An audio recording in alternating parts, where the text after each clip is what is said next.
नमस्कार साथियों, आज विश्व में हर जगह राममय हो रखा है और हम लोग पहुंचे हैं आस्था का केंद्र बन चुके श्री संकट मोचन हनुमान मंडल कैली धाम में, जहां राम कथा चल रहा है। और आज राम और सीता का विवाह का प्रसंग था। राम कथा के बारे में मैं बहुत ज़्यादा ज्ञान नहीं रखता हूं, लेकिन मेरे साथ कृष्ण प्रताप तिवारी जी, जो कि कथा मर्मज्ञ है, वो उपस्थित है। मैं उनसे ही समझने की कोशिश करूंगा। समझना मुश्किल है ये काम, राम को समझना, लेकिन फिर भी कई वर्षों का इनका अनुभव है, तो मैं ये जानना चाहूँगा। महाराज जी, बहुत ही संक्षेप में आज जो ये प्रसंग सीता का राम का विवाह जो हुआ है, इसके बारे में, और उसके बाद में फरीदाबाद की जनता के लिए आपके आशीर्वचन चाहूँगा। बहुत बहुत धन्यवाद। आज भगवान का विवाह हुआ। भगवान राम का जानकी जी का पुरुषार्थ के द्वारा उन्होंने प्राप्त किया। धनुष को तोड़ा और गुरु जी का आदेश लिया। हमारे अध्यात्म में राम जी को ज्ञान, जानकी जी को भक्ति कहा गया, लक्ष्मण जी को वैराग। तो ज्ञान वैराग्य के साथ जब भक्ति जुड़ जाती है तो वो बहुत सकारात्मक हो जाती है। इसलिए आज का उत्सव ये हमारे धर्म के अंदर राम एक ऐसे आदर्श पात्र हैं कि पिता चाहता है मुझे राम जैसा बेटा मिले, पत्नी चाहती है राम जैसा पति मिले, भाई चाहता राम जैसा भाई मिले, और दुश्मन तक चाहता है कि मुझे राम जैसा मिले, जो मुझे भवसागर से पार उतार के मेरी मिट्टी का भी सम्मान करे। आज के ज़माने में शत्रुता ऐसी होती है कि मिट्टी का अपमान करते हैं। राम जी ने बाली की अंत्येष्टि कराई, रावण की अंत्येष्टि कराई। तो मित्र है तो राम जैसा, भाई है तो राम जैसा, पुत्र है तो राम जैसा। इसलिए श्री राम कथा को हम मानव बनने के लिए धारण करते हैं और सीखते हैं। फरीदाबाद के समस्त भक्तजनों को मैंने जितना अभी संगत पाई है, मेरा मन बहुत प्रसन्न है। जिंदा दिल इंसान हैं, भगवान की भक्ति करते हैं, नाचते गाते हैं। नाचते तो सब लोग हैं, कोई पैसे के लिए, काहे के लिए, ये भगवान के लिए नाचते, ऐसे ही नाचते रहें। बहुत बहुत धन्यवाद, आपका बहुत बहुत आभार। प्रभु राम के बारे में ऐसा माना जाता है कि सबके अपने अपने राम हैं। कोई भाई के रूप में देखता है, कोई मित्र के रूप में देखता है, और लोगों की कामना होती है कि वैसा कुछ मिले। मेरे साथ यहाँ बहुत सारे लोग मौजूद हैं। मैं कुछ लोगों से जानने का प्रयास करूँगा कि वो राम को किस तरह से देखते हैं और राम में किस तरह आस्था रखते हैं। तो उद्योगपति हमारे साथ हैं कैलाश शर्मा जी। मैं सर्वप्रथम इनसे ही शुरुआत करता हूँ। आपके हृदय के राम, पुराणों में, ग्रंथों में तो बहुत सारी तरह से राम की व्याख्या है, लेकिन आपके हृदय के राम के बारे में आप क्या कहना चाह रहे हैं? मैं तो यही कहना चाहूँगा, राम तो एक जीवन आधार है, जीवन जीने की एक कला है।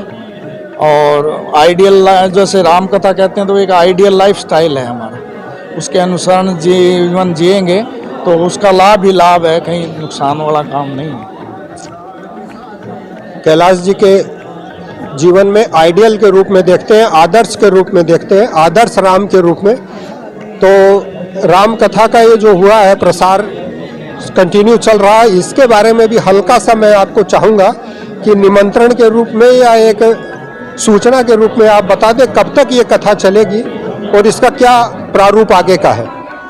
ये 22 तारीख तक कथा चलेगी और हमारा ध्येय उसी हिसाब से स्टार्ट किया था कि 14 से 22 तक का ये प्रोग्राम रखेंगे। 22 को यहाँ सुबह राम कथा होगी 1 घंटे के लिए, फिर पूर्ण आहुति होगी और फिर ये लाइव दिखाया जाएगा जो अयोध्या में मूर्ति स्थापना होगी उसका। और 20 तारीख को यहाँ राजस्थान से वो बड़े हमारे संत समाज के आएंगे, उनका भजन कीर्तन का भी प्रोग्राम रखा गया।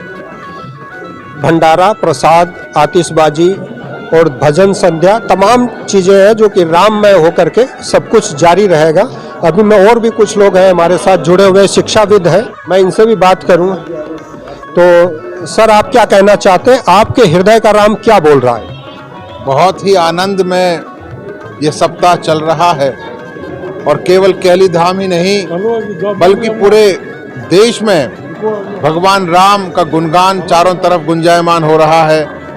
आने वाली 22 तारीख को रामलला की प्राण प्रतिष्ठा अयोध्या में हो रही है, तो उसी कड़ी में यहाँ कैली धाम में सभी भक्तों ने भगवान श्री राम की कथा का आयोजन रखवाया है हमारे प्रधान जी की सरपरस्ती में और सभी भाइयों के सहयोग से ये हो रहा है, तो बहुत ही आनंद के पल हैं। और संगीत में संध्या रहती है, भजन कीर्तन रहते हैं, प्रसाद रहता है बहुत ही अच्छा, और सभी लोग यहाँ मिलजुल कर इस भारत संस्कृति को मान रहे हैं। भगवान मर्यादा पुरुषोत्तम श्री राम के पद चिन्हों पर चलने की हम सबको सलाह देते हैं ताकि राम राज पुनः स्थापित इस देश में हो सके। बहुत बहुत धन्यवाद। कट लगा लो। युगल छवि है सिया राम की और संस्था के मानिंद लोग सब लोग मौजूद हैं। हल्का हल्का हम सब लोगों से जानने की कोशिश करेंगे। तो अभी वरिष्ठ सदस्य के रूप में श्री पवन वशिष्ठ जी हमारे साथ मौजूद हैं। इनसे थोड़ी बातचीत लंबी भी हो सकती है। पहले तो आप अपने हृदय को राम को किस तरह से देखते हैं? पुराणों में, ग्रंथों में तो बहुत ज़्यादा उनके विचार हैं। आज के संदर्भ में क्या आप कैसे राम को देखते हैं? देखिए जी, राम के बारे में अपने हृदय या वैसे उसकी एक समुद्र से भी ज़्यादा गहराई है उनके विचारों में, उनकी मर्यादाओं में।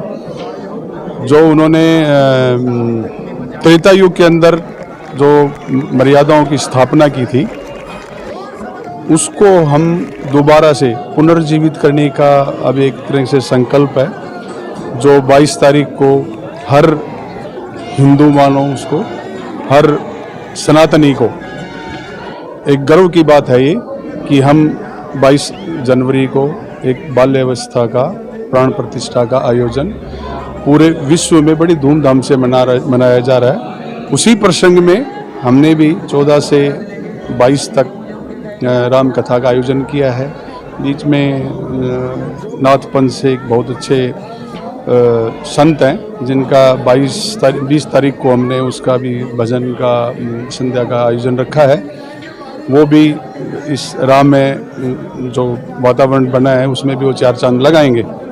जहाँ तक हृदय की बात है तो हम हर सनातनी को ये कहते हैं कि जो गलतियाँ पीछे हुई, 1000 साल पहले हुई, फिर 700, 300, उनको हम पुनः उनकी पुनरावृत्ति ना हो, और हर हिंदू के दिल के अंदर राम की जो मर्यादाएं बनाई गई हैं वो सब दोबारा से प्रज्वलित हों सबके हृदय के अंदर। और जो नारी शक्ति को मान सम्मान उन्होंने दिया, अपने जो उनके अपने उद्देश्य थे सनातन धर्म को बनाने के, वो दोबारा से सब में पुनर्जीवित हो, ये हमारी कामना भी है। और दिल से में भाव भी उठ रहा है कि नहीं, और उसमें हम देखते हैं कि जिस लोगों में उल्लास है इस चीज़ का, वो देखते बनता है। राम को उल्लास मान रहे हैं और मर्यादित रहने के लिए या उनके मर्यादा जीवन को ही पालना में ज़्यादा इनका बताना है। मुकेश है जी, इस समय महासचिव पद पे यहाँ कार्यरत भी है और इनकी देखरेख में व्यवस्थाओं का संचालन हो रहा है। सर, आपके हृदय का राम क्या कह रहा है? आज मैं इतना प्रसन्न हूँ कि आज बेटी सीता बनी है हमारी, तो मेरा हृदय आज बड़ा रोम रोम है। रही राम की बात, राम हमारे इष्ट हैं। अभी पवन जी ने बोला कि उनकी गहराई समुद्र से लेके गहराई जो समुद्र तक है वो नापी नहीं जा सकती, तो राम हमारे इष्ट हैं। मैं इतना ही बोलूँगा। आज हमारे मंदिर में इतना बड़ा प्रोग्राम चल रहा है, तो ये रामलला की जो प्राण प्रतिष्ठा हुई है उसी के उपलक्ष्य में हमने ये प्रोग्राम किया है 14 से 22 तक का। तो राम हमारे इष्ट हैं, मैं इतना ही बोलूँगा। मुकेश वशिष्ठ जी ने वर्मा जी ने अपनी बात कही है। अब मैं बात करना चाहूँगा जो सीता के रूप में गेटअप में मौजूद है, और मैं एक बार कैमरा से दिखाना भी चाहूँगा। एकदम साफ सुथरी छवि, सीता जैसी ही छवि। सीता तो नहीं कह सकते हैं, लेकिन यह है कि बच्चों ने पूरी मेहनत करी है।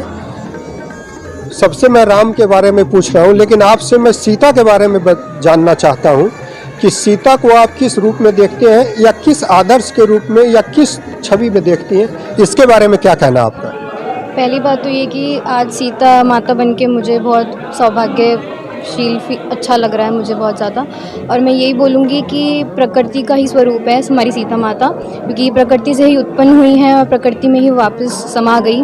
तो आज के यूथ को मैं यही एक संदेश देना चाहूँगी कि हमें अपनी प्रकृति को, उसकी इज़्ज़त करनी चाहिए, उसको बना के रखना चाहिए, पेड़ पौधे उगाने चाहिए, और उसको ताकि हमारी सीता माता की भी उतनी ही इज़्ज़त हो जितनी आज प्रकृति की हम अगर बना के रखेंगे उसी कि उस पर वही चलती आएगी। मैं बस यही कहना चाहूँगी कि सीता माता हमारी बहुत ही प्रकृति के उससे बहुत मतलब माना जाता है उनको, तो वन की देवी भी कहा गया है उनको, तो इस वजह से उसको बनाए रखें ऐसी प्रकृति को और ऐसे ही सम्मान करते रहें। सीता के रूप में है, प्रकृति के रूप में सीता को मानती है, प्रकृति से प्रेम करना चाहिए, उसका सम्मान करना चाहिए, वही सीता का सम्मान होगा, वही प्रकृति का सम्मान हो। राम के गेटअप में भी मेरे साथ मौजूद है। आप राम को किस तरह से देखती हैं या क्या कहना चाह रही हैं? सबसे पहले तो मुझे बड़ा सौभाग्य प्राप्त हुआ कि मैं राम जी के स्वरूप में यहाँ पे प्रकट हुई, और दूसरा आज का युवा जो है अब वो अपने माता पिता की बात नहीं मानता है, तो मैं जैसे राम जी अपने माता पिता के कहने पे, अपनी माता के कहने पे 14 साल के वनवास पे चले गए, अपने पिता की हर आज्ञा का पालन किया। तो मैं आज के यूथ को यही संदेश देना चाहती हूँ कि अपने माता पिता की हर बात माने, क्योंकि अगर वो कुछ गलत भी कह रहे हैं तो उनकी हर गलत बात में कुछ आपके लिए सही ही होगा। पीछे का भी आ रहा है ना मन। दीपक वर्मा जी हमारे साथ मौजूद है, धर्म प्रेमी है, समाज सेवा भी बराबर करते रहते हैं और सहपत्नी आज मौजूद है। मैं इनसे भी जानना चाहूँगा कि सबके अपने राम है, अपना सबका विचार होता है और राम की कथा तो बहुत लंबी और बहुत बड़ी हो जाती है, लेकिन ऐसा मैं कुछ जानना चाहता हूँ जो आज के समय में प्रासंगिक हो और आने वाली पीढ़ी को आप बताना चाहते हैं कि भाई राम ऐसे होने चाहिए या राम का अनुसरण करना हो तो आपको इन चीज़ों पर विशेष ध्यान देना चाहिए। क्या कहना चाहेंगे आप? पहले तो मैं कहना चाहूँगा कि जय श्री राम।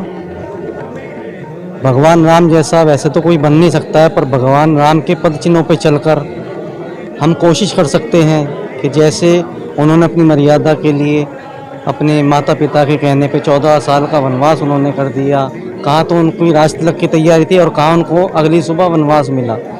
तो मैं आने वाली पीढ़ी से यही कहना चाहूँगा कि अपने माता पिता के कहे में रहें, अपने माता पिता का बड़ों का कहना मानें और भगवान श्री राम के पद चिन्हों पर चलें और अपनी मर्यादा का पालन करें।